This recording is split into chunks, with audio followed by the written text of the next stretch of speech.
Ngarang numidang Torbung Fogokchawgi akoibada security na combing operation tawraba matung numidangi pung 12:45 rom taba matamda Torbung Bazar mamangda leiba yum ahum sangoi ama amadi godown ama kuki militant singna Central Force singi mamangda mai tharamle hairi kuki militant singna mai tharamlaba yum singadudi Torbung Bazar mamangda leiba angom inaungcha angom ibungo angom mangi amadi jungakham sofengi godown ni hairi ngarang mai thakraba yum singasi hana kuki militant singna yum mayam ama mai thabada chitha hoba singni yum singasi da leramba maitai singdi hauze relief camp singda changjafam longduna leiribani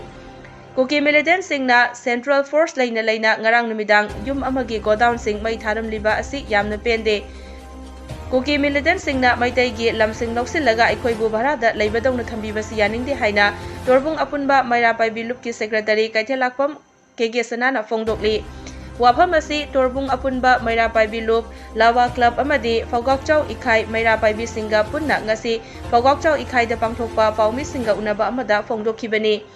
KG Sanana makhatana hai me ahumdagi hogduna thokliba kanglupki irang asida paliba lengak asina medeng changdaba asi laibak thibani maitai singna masa ngakthok chanaba bunker macha khara sajabaduna loina thugaibiba aduga chingda combing operation tawbadi lairadana bunker faw lokthok pangamdaba asi tasengna maitai aikhoi hatke haibani aikhoina law uba changbada kuki militant singna nongmai kaplakani haina miyam ngakpi gani haina lakleba Central Force singna changhan dabana maram oiraga law uba fangdabagi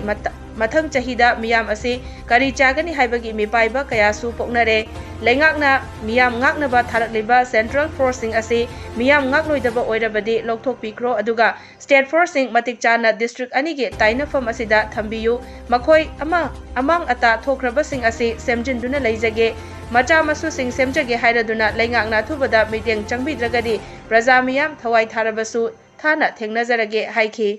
ki militant singna akhoi bu numit khudingi nongmai kapsanduna awa na piriba saitheng phanglaba akhoi gi damakta kari gimbam amata mani ngasi baw manungda Manipur sarkarna akhoi gi damakta yengbirakta haiba se khwaitagi hena laibak thibani militant singna akhoi gi damakta lamma se lauraga akhoi na bhara da laibadongna lairi se sarkar gi asepa meng thambida basi asepa wakhan thambida basi kari marangino akhoi penda bana pik thale hojikti akhoi bu thadok piro rally camp da so leijaning de akhoi gi yum da hanjalaga laibagi ayaba do sarkarna pibiyu aduga ngarang maktasu akhoi ngarang tang 13 masidasu ayukta compling operation tawre pung nipan da singina compling operation tawba yade duna tawde aduga nungdang na nongmai kapsan dona yum mari mai yum ahung gudaw lama mai thabase praja akhoi gi thamoi de yamna pendre aduga praja na sarkarna thambiri ba bi CRPF Army puna makna su yengduna leibagi mawong da tawi akhoi praja law udragadi akhoi khusuman je karai dagi phangadoino kari chagadoino icha isu karina semgadoino haibaje sarkarna miyeng changbiyu aduga akhoi gi Torbung GP da Josampur ka lona ba border asida ahen ba post akhoi gi state post thambiyu mayang sipai sing leirakanda akhoi na tawruba thaba khuding makta akhoi na changbabuna changanu haidna thingba aduga kuki na la agana akhoi gi kano tawdaba phauchai khaidagi akhoi je Torbung haidaba yadaba haidaba matamda nongmai kapsalakpa akhoi bu yum mai thabiba ariba bunker ani se CRPF ka kano CRPF ka BSF ka thamjalle na hairaga kari su tawraroi na hairaga masida kuki militant sing na changsala leiba ahing nongmai kapa sarkarna asigi bunker thugai gani hairaga thugai daba maitai na khitang isa ngak thok chanabagi bunker macha masabadi sarkarna adum thugai ba sugumba mayam je Manipur ki Bisempur district ki SB na su DG na su aduga CM na su masi miyeng changbiyu praja akhoi pende miyeng changbiroi tobo oragadi akhoi isa sira su changasu nupi nupa homna akhoi Torbung da changani masida sarkar gi kari mo leibagi haibado thuna athuba matamda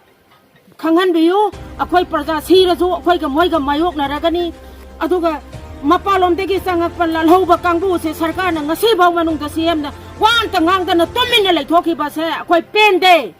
aduduna masisi sentok pirau aduga amisa lakpa matamdana singdana amisana daita laure aduga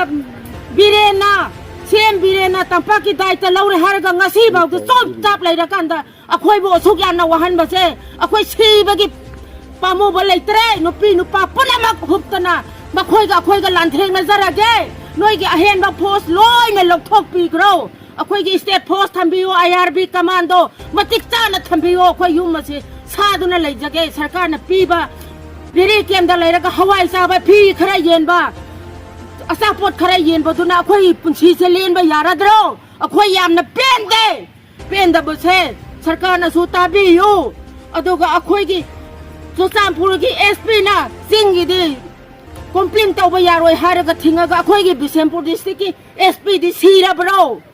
masida akhoi thamoi se yam pen de ngarang ayukta operation tawraga nungdang ga mai thaba se khoi bu tumham chabham khangan daba leibham khangan daba se khoi thamoi se yam pen re isaga isu singsi bu kan gadra saningai leitabagi hona gadra kuki la hawbagi nongmai bu marakta hingna bu chian gadra yamna ware du duna khoi sire su sanga su makhoi ga lantheng na zarage